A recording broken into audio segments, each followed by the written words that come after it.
Malheureusement peut-être dit de la médisance. Facebook est un lieu dans lequel les rumeurs se promènent, dans lequel on peut dire tout et n'importe quoi sur n'importe qui, se moquer des gens, et c'est tellement facile, caché derrière l'écran, l'anonymat. Viens me le dire en face, mon frère. Viens, face à face, redis-moi la même chose. Montre qui tu es. T'es un mensch. Vous savez, c'est comme les ruptures par SMS. Les ruptures sur Facebook. Sois un mensch. Prenons rendez-vous. Et face à face, les yeux dans les yeux, dis, je n'ai plus envie de communiquer avec toi. Et quand je vais te demander pourquoi, donne-moi une réponse. Espèce de couard, de peureux. C'est ça un homme? C'est ça une femme? C'est ça un adulte? C'est ça quelqu'un qui se prétend l'être? Eh bien, ce qui est très intéressant, c'est que Rabbi Yitzhak Elchanan donc dit, c'est peut-être donc de la médisance. On dit non, t'as tué. Alors Rabbi Yitzhak Elchanan dit, ok, j'ai tué. Super. Puis-je voir la victime? Si j'ai tué, au moins que je connaisse la victime. Et Rabbi Yitzhak Elchanan Mikov, à ce moment-là, dit qu'on lui montre une image. Et sur cette image qu'il voit, il voit lui-même, mais en plus grand. Et on lui dit, tu es le meurtrier et l'assassin de toi-même. Tu as tué celui que tu aurais pu devenir. C'est-à-dire, tu as refusé d'exploiter ton monde des possibles et tu es resté quelque chose qui est bien en dessous de ce que tu aurais pu être. On dit qu'après 120 ans, le Gehinam, c'est une salle de cinéma avec deux projections en parallèle. Notre vie et ce qu'elle aurait pu être. Et les choix qu'on n'a pas su faire. Alors c'est sûr et certain que ça ne doit pas mettre l'angoisse au niveau de l'adulte, parce qu'à chaque moment on peut dire que notre vie avait être autrement. Et qu'on a 15 ans, qu'on a 14 ans, qu'on a 13 ans, qu'on a 12 ans, qu'on a 17 ans. Mais bout à bout, le nombre d'heures et d'absence de réflexion que tu as mis à l'intérieur de ton réseau social, dans ton portable, dont tu n'es même plus capable de t'en libérer. Vous savez qu'aujourd'hui, à tel point que les ostéopathes, les kinés, découvrent qu'il y a des problèmes posturaux au niveau des jeunes qui sont sans arrêt comme ça. Parce que sans arrêt comme ça, au bout d'un moment, ça devient compliqué. Il y a des vraies pathologies. Mais qu'est-ce que ça t'a apporté? Je demande à une personne. Qu'est-ce que ça t'a apporté de plus? C'est vrai. Ils me diront l'idée de me sentir moins seul. Dans l'univers dans lequel les parents étaient au fond parfois pas mécontents que leur enfant soit calme et occupé, à discuter avec je ne sais trop qui, pourvu qu'à ce moment-là il soit calme. On veut remplacer Facebook. Créons une présence. Soyons là, réellement là. Soyons à leur écoute. Soyons dans une parole, dans un échange qui nourrit, dans une relation dans laquelle il se passe quelque chose. Et je vous assure qu'un adolescent, une adolescente aujourd'hui, un adulte, s'il a face à lui quelqu'un qui ne lui dit pas juste qu'est-ce que tu as fait, pourquoi tu as fait ceci, et qu'il est dans un monde de reproches, a envie de se nourrir de cela. On en rêve. Mais parfois, on ne peut plus l'imaginer, donc on fuit.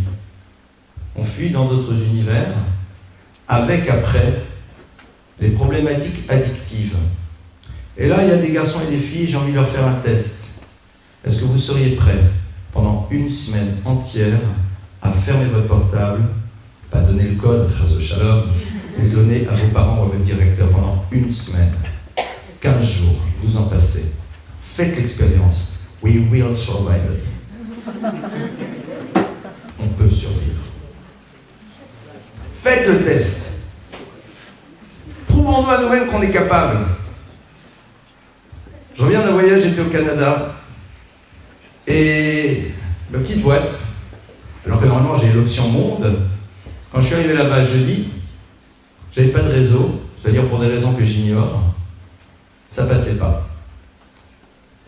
Donc, je me suis passé du machin jusqu'à lundi. J'étais pas vraiment en vacances, mais c'est vrai que je me suis rendu compte que tout allait bien.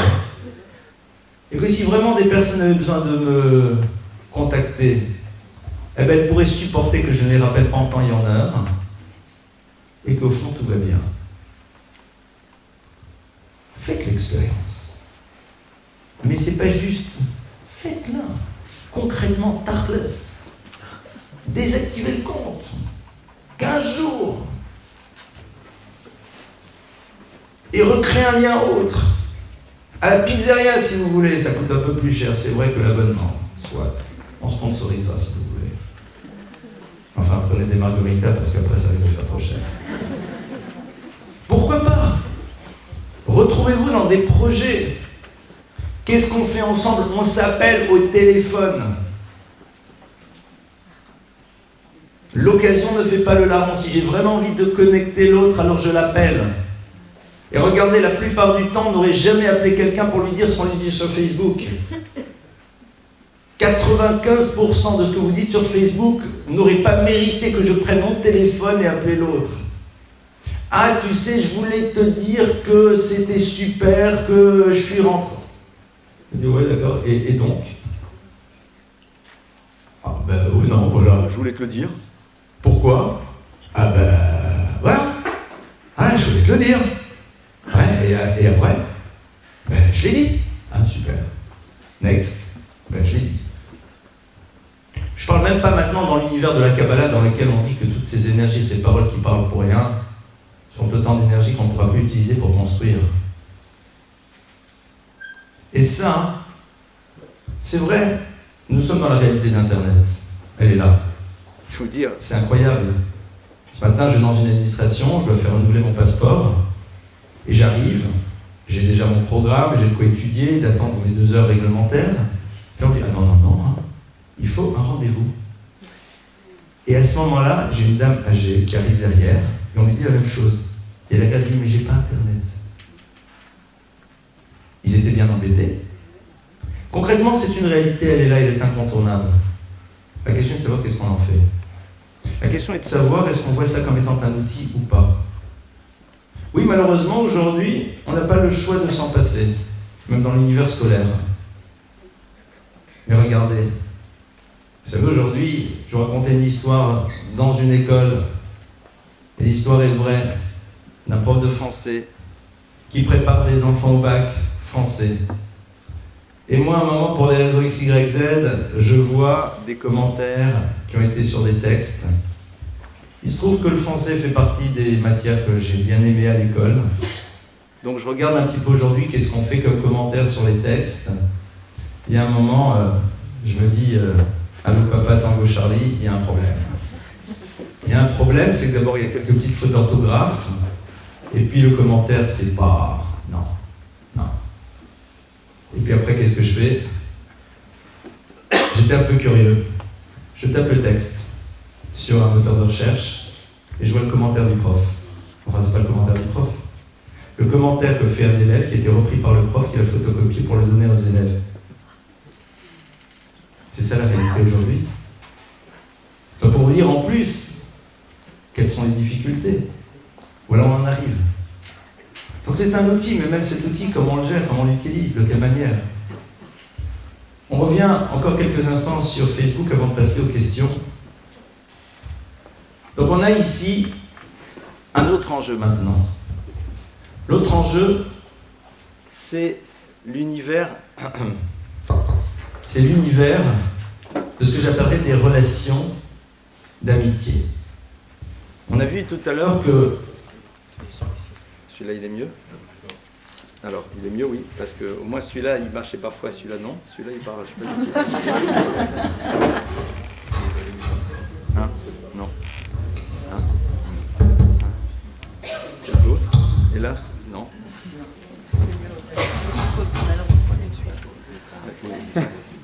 Pardon? Ah, il n'est pas programmé. Bon. Donc on revient sur l'univers de l'amitié et maintenant quand même sur quelque chose qui est un phénomène qui est extrêmement présent sur Internet. On a quand même eu depuis l'invention d'Internet plusieurs suicides d'adolescents. D'accord. Suicides d'adolescents qui ont été victimes tout simplement de harcèlement sur Internet. Alors on ne va pas aller jusque-là. bien que ce sont des cas qui ont existé, concrets. Mais dans la classe, il y en a un, on se moque gentiment de lui. Et puis on poste un message, il y a un deuxième message. On lui envoie rien, mais lui a accès. Et voit comment ses copains se moquent de lui. Et se moquer, c'est dans le light. Ce qu'on dit de lui, ce qu'on dit d'elle. Et parfois, c'est pas beau du tout. La décence m'empêche d'utiliser les termes. Mais parfois, c'est très très bas de gamme. Sur ce que l'on dit d'un garçon ou d'une fille qui est là. Et même si on lui dit c'était pour rire. Mais j'imagine, j'en prends un. Et je dis devant tout le monde. Mais au fond, t'es qu'un petit abruti. C'est relativement soft, hein, il y a des mots plus lourds. Et puis tu t'es pas vu. Et puis tu te crois intelligent. Mais en vérité, tout le monde sait très bien que, même si elle revient, ça va, c'était pour rire. Ces mots, ils sont là. Ils le marquent. Comment nous, en tant que parents, sommes prêts à prendre le risque de créer des cicatrices psychiques à nos enfants en les laissant sur ce genre d'univers? Ça, c'est la question qu'on doit se poser. Il est évident, et je le redis, un enfant qui n'y a pas encore été, qui n'a pas de boîte mail, n'a pas à en avoir, point. Comme cet enfant qui me demande, je lui dis, mais pourquoi tu en as besoin? À partir de la première terminale, on a besoin de s'envoyer des exos, etc. Why not et encore? Et dans ce cas-là, je vais avoir accès à la boîte mail. Ouais. Parce que l'abonnement, c'est moi qui le paye, je suis chez moi, et c'est mon ordinateur, et je suis le parent et t'es l'enfant. Et t'es pas content, c'est pas grave. Et si à cause de ça tu dis je vais louper mon bac, ben loupe ton bac mon frère. C'est pas grave, c'est ton problème. Reprenons un moment notre place. Arrêtons d'avoir peur. On sait pourquoi on se bat. On sait pourquoi on se bat.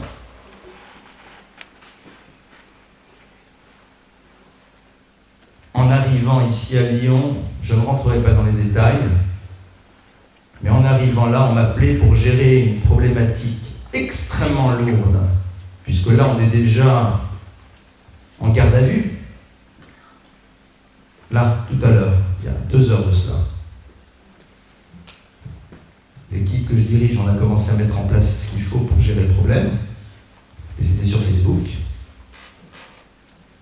Pour des problèmes pour lesquels il y a quelqu'un qui est en garde à vue, à mon avis, il ne sortira pas de sa garde à vue. Clairement. Facebook. Alors bien sûr, ce sont des cas extrêmes et ne dites pas que ça n'arrive qu'aux autres. Un enfant y est, nous devons y avoir accès. Et un adolescent doit savoir que potentiellement n'importe qui pourrait le voir. Ça veut dire qu'il est clair vis-à-vis de lui-même. Ça veut dire qu'à un moment, il y a une forme d'honnêteté, donc il y a une grandeur.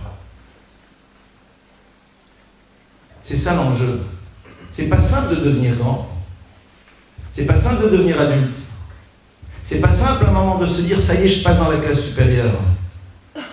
Et vous savez, si nous, en tant que parents, on commence à faire le travail par rapport à nous-mêmes, au niveau des enfants, il se passera la même chose. C'est tellement facile. C'est plus simple. Alors bien sûr, on va dire qu'on l'a déjà. Alors, laissons Facebook pour ce qu'il est. C'est-à-dire, on a un certain nombre d'amis que l'on connaît, avec qui de temps à autre on a envie d'envoyer un message, de partager quelque chose qui vraiment nous tient à cœur. Pourquoi pas? Pourquoi pas? C'est là. On a 20, 30, 40, 50, 80 personnes qui nous sont proches, que l'on connaît plus ou moins. De temps à autre, on a envie de leur dire qu'on a fait telle chose et de leur faire partager la joie qu'on a eue. Pourquoi pas? Une fois qu'on était capable de la vivre seul, bien sûr. Pourquoi pas? Bien sûr. On veut communiquer à tout le monde en temps réel que demain on essaye d'organiser une sortie ou quelque chose de super sympa et donc c'est plus simple. Utilisons On ne va pas reprendre les chevaux du Poignet Express. Le fil qui chante, bien sûr, c'est plus simple. C'est plus simple. C'est plus simple parce que ça fait gagner du temps que je gagne, mais pour utiliser le temps que j'ai gagné à quoi? À le perdre par ailleurs, j'ai rien gagné. Quand je peux communiquer avec ce vecteur en un instant, pour 50, 80, 150, en disant demain il y a telle et telle chose, après-demain il y a telle et telle chose, ça serait bien d'y participer. Alors c'est vrai que j'ai gagné du temps plutôt que de passer 150 coups de fil. Vous savez c'est quoi le problème aujourd'hui? Il est très intéressant et je relie complètement ici Facebook à SMS et autres. J'organise un événement, participeront 180 personnes, oui. Peut-être 227. Puis les autres souvent ne disent pas non. Alors on dit, ouais, de folie, on a 180. Combien il y en aura à la fin? Il n'y en aura jamais 180. Et on le sait. Ça veut dire qu'on s'habitue à prendre des engagements qui n'en sont pas. De la même manière qu'on s'habitue à réserver les choses à la dernière minute parce qu'on pourra toujours te prévenir par portable. Le nombre de personnes qui sont en bas de chez leurs amis, en train de les appeler pour leur demander leur code. Vous allez dire, ça va, c'est pas grand-chose. Mais la vie, ça s'organise. Une vie, ça s'organise. Une vie, c'est pas sans arrêt, en dernière minute. Une vie, c'est pas je te préviens et je te plante, mais je t'ai prévenu. Je t'ai prévenu, donc tout va bien. C'est que derrière ça, il y a aussi tous ces enjeux. Alors je vous dis tout de suite, décider de fonctionner autrement, c'est devenir peut-être un petit peu des êtres surprenants pour les autres. Mais c'est pas grave. C'est ça qui fait de nous des êtres grands. Avant de passer aux questions, je réitère encore à ceux qui ont moins de 20 ans dans cette salle, et je leur propose ce défi. Et c'est pas juste une vue d'esprit. De savoir est-ce que vous êtes prêts à déconnecter, voire à supprimer, et à installer un autre monde de relations. De supporter que les autres vont vous dire on ne voit plus sur Facebook. Qu'est-ce qui s'est passé? De supporter le fait qu'on ne va pas être au courant et qu'on se porte très bien si on n'est pas au courant. De supporter le fait que si les dernières informations qui circulent, qui au fond n'ont pas de sens, on ne les sait pas, eh bien tout va bien. La seule question qui se poserait est la suivante, c'est de savoir que ferez-vous de ce temps? À quoi servira-t-il? Et c'est là où je m'adresse aux parents. Qu'avons-nous en tant que parents à proposer à nos enfants s'ils déconnectent demain? Si les 2 heures qu'ils passent devant Internet, Facebook et autres, et leur portable, n'existent plus, on a des choses à leur dire, on a du moment à passer avec eux, on a de l'échange, on sort, on court ensemble, je ne sais pas. C'est à ce prix-là qu'on construit l'histoire. C'est à ce prix-là qu'on va les construire. Et même si c'est trop difficile dans un premier temps, alors commencez par vous limiter. Dites, je suis un homme public, parce que c'est ça, hein, de 19h à 19h30. Et à partir de 19h30, je réintègre ma propre histoire.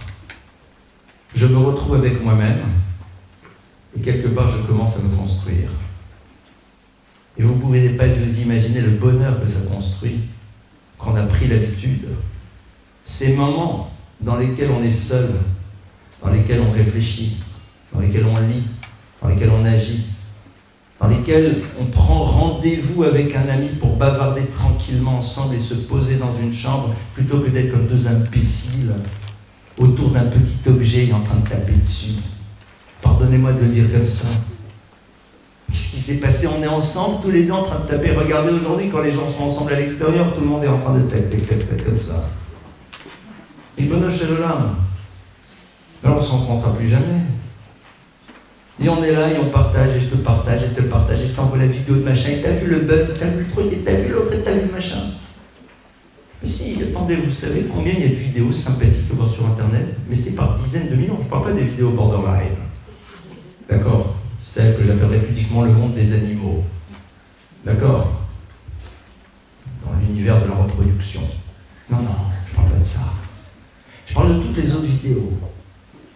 Mais on a plein. L'autre jour, j'avais envie de voir, parce que j'étais à la maison, je me dis, tiens, j'aimerais bien entendre un morceau de musique. J'aime bien la musique classique, j'aime bien aussi d'autres musiques. Et donc j'ai tapé le machin, parce que j'ai pas le truc qui se balade dans les oreilles en permanence, parce que j'ai pas envie qu'on ait l'impression que je suis sans arrêt dépendant d'un truc. Vous savez, c'est comme personne va dire, mais ça y est, elle va mourir, débranchez-la. Mais c'est souvent en débranchant les gens qu'on les fait vivre. Il faut débrancher autre chose. Donc je vais là, et je regarde, et puis il y avait un tel choix. Je me suis dit, comment je vais faire? Sur la même chose, j'ai des dizaines de choix possibles. Et après, à côté, ils vous balancent plein de trucs autres. Parce que si tu veux écouter ça, donc peut-être que tu as envie de voir ça, donc ceci, cela. Les algorithmes sont extrêmement bien faits, et ça marche. Et on clique un peu à côté, ou on tape à côté, parce qu'aujourd'hui, on rend tout plus facile. Et après, je suis tombé dans le piège ce soir-là. Et à un moment, j'ai regardé l'heure, et je me suis dit 1 heure. 1 heure de temps. Alors que le morceau que j'avais envie d'écouter, c'est une vingtaine de minutes. Et j'ai vu un autre petit truc, très joli. Il y a un autre, et un autre, et un autre. Mais c'est pas ce que je voulais voir au début. Alors, c'était ça va, j'ai écouté un truc, une version très intéressante de telle et telle symphonie, c'était très sympa. Mais attends. C'est qu'en 2 mots, je suis rentré dans la pâtisserie, je voulais un croissant. Et je ressors avec une surcharge pondérale comme il faut. Parce que du croissant, je suis passé au chausson aux pommes, du chausson aux pommes, je suis passé à l'école. Et c'est très bien. Mais je suis rentré pourquoi? C'est comme le supermarché, tu rentres pour une chose et tu ressors avec autre chose. Ils ont gagné. Et je me suis dit, c'est génial cette histoire. Je me dis, maintenant c'est incroyable. Et pourtant, c'était pas dans un univers mauvais, quoi que ce soit. C'était sympa. C'était sympa. Clair. Mais 40 minutes. Et 40 minutes, c'est quand même beaucoup. Surtout si c'est tous les jours. Surtout si c'est 200 voire 300 jours par an. Je vous demande de faire un petit truc sympa. J'ai découvert l'autre jour, sur mon portable, un truc, parce que bon, moi, ça sert à téléphoner et à recevoir mes mails. Donc ça, c'est parfait. Ça fait gagner du temps, concrètement, parce que ça vous permet d'utiliser votre temps après pour autre chose. Et l'autre jour, je cherchais un numéro. Et donc, je ne suis pas un grand spécialiste du machin, mais à un moment, j'ai vu qu'il y a, en cherchant un numéro, je suis tombé sur quelque chose qui me donnait le nombre de minutes et d'heures que j'ai passé à recevoir des appels et à appeler. J'ai regardé ça, je me suis dit, intéressant. Alors, pour toute humilité, ça ne m'a pas trop angoissé parce que généralement, les appels, ils ont leur raison d'être. Mais je vous conseille de faire la même chose. Et si vous n'êtes pas rave urgentiste ou médecin urgentiste, ou conseiller en communication, c'est-à-dire que ce mois-ci, j'ai reçu 21 heures d'appel, j'en ai mis 14 heures, c'est-à-dire presque 2 jours entiers, j'étais scotché au machin. Qu'est-ce que j'en ai retiré pour moi? Faites le test, regardez. Et si vous trouvez moins, c'est génial. Ça veut dire que c'est un outil que vous savez utiliser à bon escient. Et c'est extraordinaire. Faites la même chose, mais c'est pour ça que sur Facebook et ailleurs, je ne sais pas si vous avez remarqué, on ne voit jamais l'heure. Il n'y a pas de manière de se repérer dans le temps. Parce que comme ça, tu ne réalises pas. Et c'est bien mieux comme cela.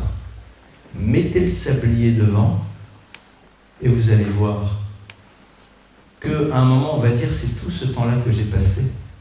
Mais je redis aux parents, si ce temps, nous ne sommes pas capables de leur proposer quelque chose qui vont les nourrir, alors comme tout adolescent qui se respecte, sauf ceux qui ont décidé à un moment de faire quelque chose de leur vie, on va vers des solutions de facilité. Et c'est normal, c'est l'ère du temps, de choisir la facilité, d'être détente. c'est tellement plus simple. Voilà quelques points de réflexion. Il y a des livres qui sont sortis sur ce sujet, entre autres de Serge Tisseron, qui sont très intéressants, qu'une lecture à un moment légèrement plus psychanalytique de ces enjeux derrière Facebook. J'ai pas voulu les aborder ce soir, clairement, mais derrière quand même cela, il y a le rapport au temps, à l'espace, au corps, à la relation, qui a été transformé. Aujourd'hui, dans l'univers de la psy, on se rend compte qu'il y a une émergence de pathologie, et pas juste de pathologie, mais un rapport différent au monde, aux choses, aux autres, qui émerge et qui est intimement lié à cet univers de Facebook. Et regardez, faites le test. Regardez les garçons et les filles qui ont fait le choix de supprimer leur compte ou qui l'utilisent de manière parcimonieuse. Regardez leur regard. Il y a encore quelque chose qui est du domaine de la lumière. Leur regard encore véhicule quelque chose. Alors que, bon nombre, l'éclat de leur regard qui peut revenir a souvent été absorbé par les écrans qui étaient en face d'eux. Voilà un petit peu quelques pistes, quelques principes de réflexion. C'est vrai que sur certaines choses, j'étais plutôt clair. Je l'assume. Maintenant, je passe à vos questions. On a, excusez-moi, un petit quart d'heure pour les questions. Allez-y, à vous les questions.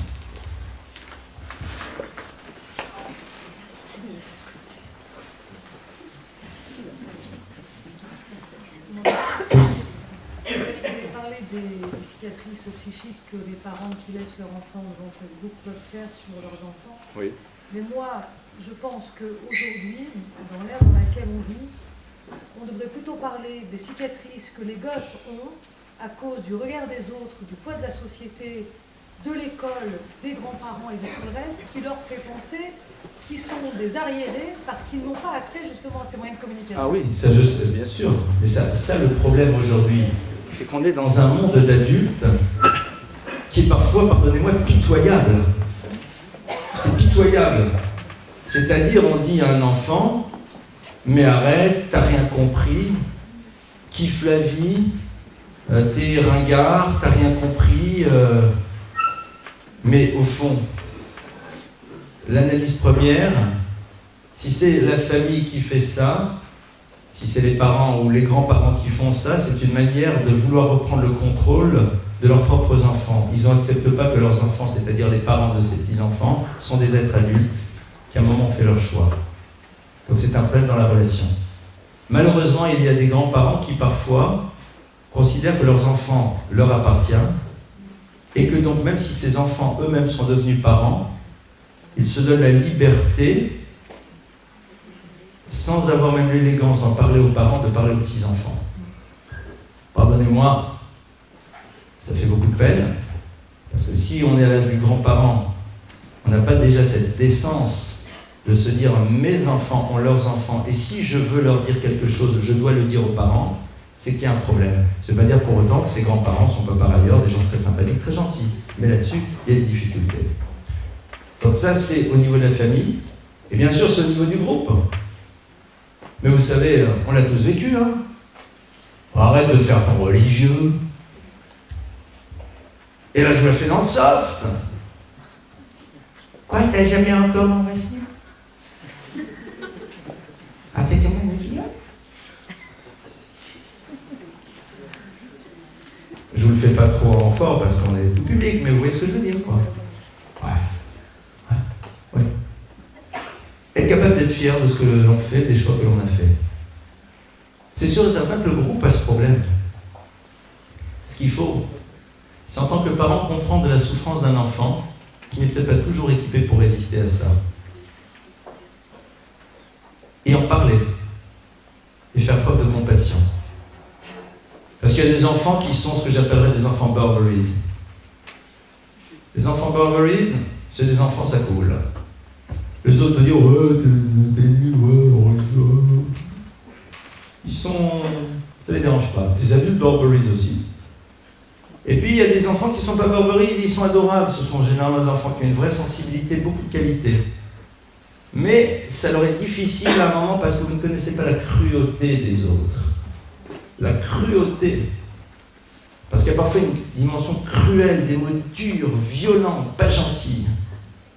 Il faut être à leur côté et les soutenir, les prendre dans les bras, leur donner des énergies, être avec eux et savoir jouer notre rôle qui est le rôle de parents, c'est-à-dire d'être des zones tampons, mais de manière fine et intelligente. C'est vrai. C'est notre responsabilité. Et chaque enfant est différent. Dans la même famille, vous avez des enfants Burberrys qui sont là, mais alors, t'as vu ton pantalon, t'es pas la mode, t'as vu ton machin, t'as vu comment tu t'habilles comme une grand-mère, vont dire les petites copines à l'autre, et tu mets même pas de jupe tube, etc. Machin, etc. Parce que la gamine a dit maintenant, Ribono chez Lola, quoi, je dois mettre une jupe que maintenant, enfin vous savez comment ça fonctionne, pas exagérer. Mais les autres sont cruels, pourquoi? Parce qu'ils voient face à eux quelqu'un de bien, quelqu'un qui est capable d'être adulte, à l'âge de 10 ans, 12 ans, qui est capable à un moment de dire oui, j'entends la parole de mes parents, c'est une claque, ce qu'on appelle l'effet miroir. Quand quelqu'un vous renvoie quelque chose, vous faites quoi? Vous le détruisez. C'est pour ça que le peuple juif en a un problème, c'est pour ça que parfois certains discours génèrent en face des réactions extrêmement violentes, parce que quand on remet les gens face à eux-mêmes, c'est pas simple à entendre, alors on détruit. Je sais parfaitement de quoi je parle, mais c'est ça. Dans la vie, si on cherche à nous détruire, c'est que quelque part on renvoie aux gens les choses qui leur posent problème. Il y a un enfant, un garçon, une fille de 9, 10, 11, 12, 13, 14 ans, dont les copains se moquent. C'est un enfant au fond qui les renvoie dans leur filet. Et donc qu'est-ce qu'ils veulent? Ils veulent supprimer celui qui incarne face à eux ce que devrait être. Ce que eux devraient être. D'une fois qu'il dit, mais si mes parents m'ont dit que c'est pas bon pour moi, mais j'ai confiance. J'ai confiance. Vous imaginez comment c'est agréable de savoir qu'on peut faire confiance à ses parents, savoir qu'ils ne nous interdisent pas pour nous faire souffrir, mais parce qu'ils savent qu'au fond c'est bon et on sait qu'ils cherchent à faire des choses positives pour nous. C'est-à-dire qu'ils sont face à quelque chose dont ils rêvent. Il faut qu'ils le détruisent, parce que malheureusement c'est pas ça leur histoire. Il faut accompagner, il faut être proche, il faut expliquer.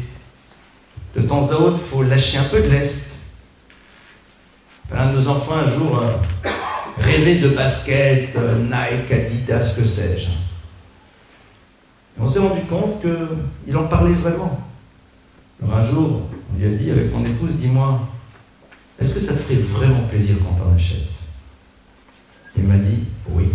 Je lui ai dit, alors si ça te ferait vraiment plaisir, je vais t'en acheter. Mais je t'en achète pour te faire plaisir. Mais si tu les achètes, c'est pas parce que tout le monde te dit qu'il le faut, parce que tu as décidé que ça faisait plaisir. Il a parfaitement compris le message. Et il les a eus. Et au bout de 3 mois, quand ils se sont cassés, il a dit tellement d'argent, je pensais que ça allait mieux résister. Mais il avait réussi à un moment à faire ce travail intérieur. Parfois, il faut savoir lâcher un peu de lest. Vous savez, c'est comme une petite fille qui rêve de se maquiller. Alors, à partir de 13 ans, 14 ans, elle peut mettre un peu de vernis incolore pour Shabbat. Elle a fait l'acte.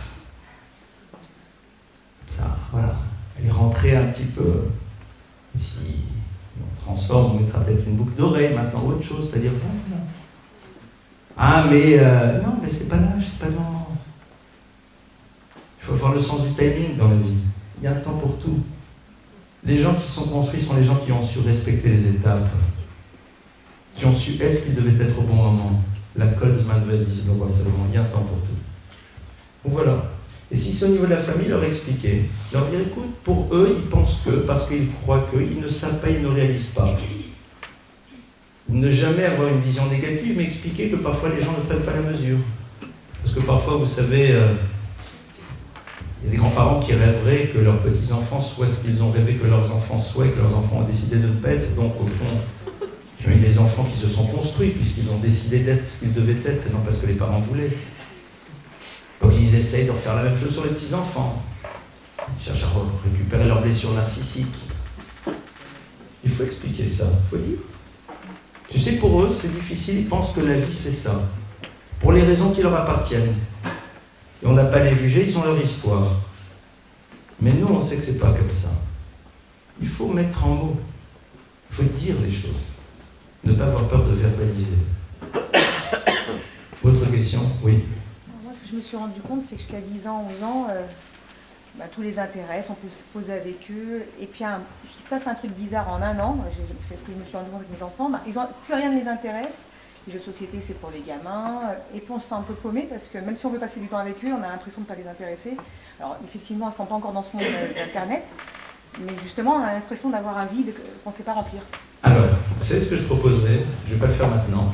Mais ce qui serait intéressant, c'est que toutes les personnes qui soient là, brusquement être près de leur chaise, on se mette en rond, vous disiez ça, et que chacune d'entre vous et d'entre vous propose une réponse. Ça serait intéressant aussi, parce qu'il y a peut-être plein de personnes qui ont des idées, qui vivent les mêmes choses, vous venez peut-être de rassurer aussi beaucoup de mamans et de papas qui disent « Tiens, il n'y a pas que chez moi, ouf !» On les fait sortir un peu, on leur fait faire des activités. Alors c'est vrai, au bout d'un moment, je crois que ce qui manque beaucoup, vous savez, à nos adolescents, c'est l'idéalisme. L'idéalisme, d'avoir un projet, de se donner pour les autres, de construire. C'est sûr que dans une famille nombreuse, c'est plus simple parce qu'il y a toujours quelque chose à faire avec les plus jeunes, avec les plus grands, donc il y a de l'ambiance. Et on se dispute aussi un peu, c'est une belle activité, on se dispute. Attendez, ça occupe une soirée, hein. On crée la tension, et puis là, maintenant, pendant 1 heure, vous êtes chaud. Au moins, il s'est passé quelque chose. Bon, il y a de l'ambiance. Attendez, mais ça fait partie des activités familiales. Mais ça fait partie des activités familiales. Après, ben voilà, c'est l'idée. Vous savez, je vais vous raconter comment nous, on a vécu le passage à la préadolescence. Quand notre premier garçon a eu 13 ans, alors bien sûr, Barbizza, Cucu, les petits oiseaux, et puis après, 13 ans, il y a 14 ans. Et c'est